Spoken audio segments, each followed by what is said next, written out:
So here we are then, episode 100. I've done 100 of these things. Probably should have got to this point a long time ago, but we are where we are. Anyways, what video game delight do we have to grace ourselves with its presence? The Immortal.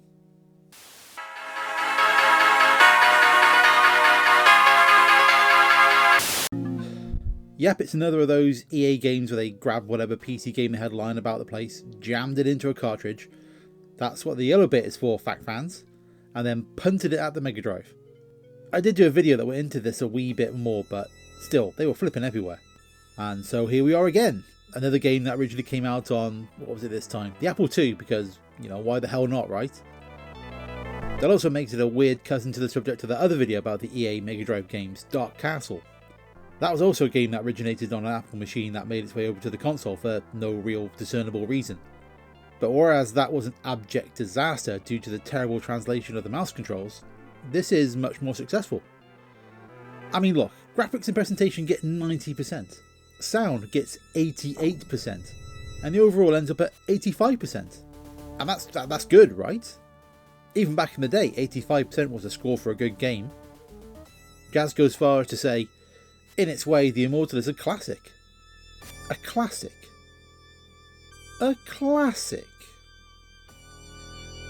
I'd say classic, as a word to describe this game is a bit of a stretch.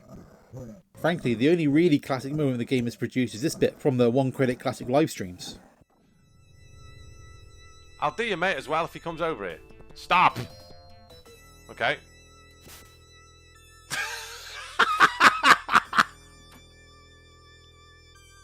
You ain't forbidden anything, son.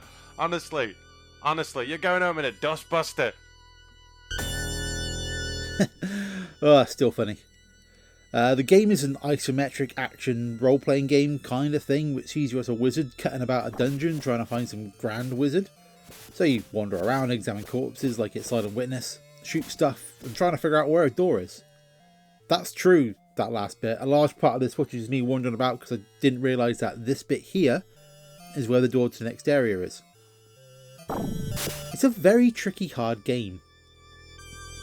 Jazz in the review comments that some sections of the game might drive you mad, which is probably about right. Its original release was only a year before the Mega Drive in 1990, but it feels like an older game, especially with how hard that difficulty hits. The D&D vibe doesn't hurt it, but you do feel like it may have been better as a first-person style Dungeon Master style game. The isometric view makes it so fiddly to control, I just can't fully agree with the 85%. It's the kind of game you need to commit to just to really learn the levels more than anything else. But really, it's just not that fun to play, even if the death animations are really cool.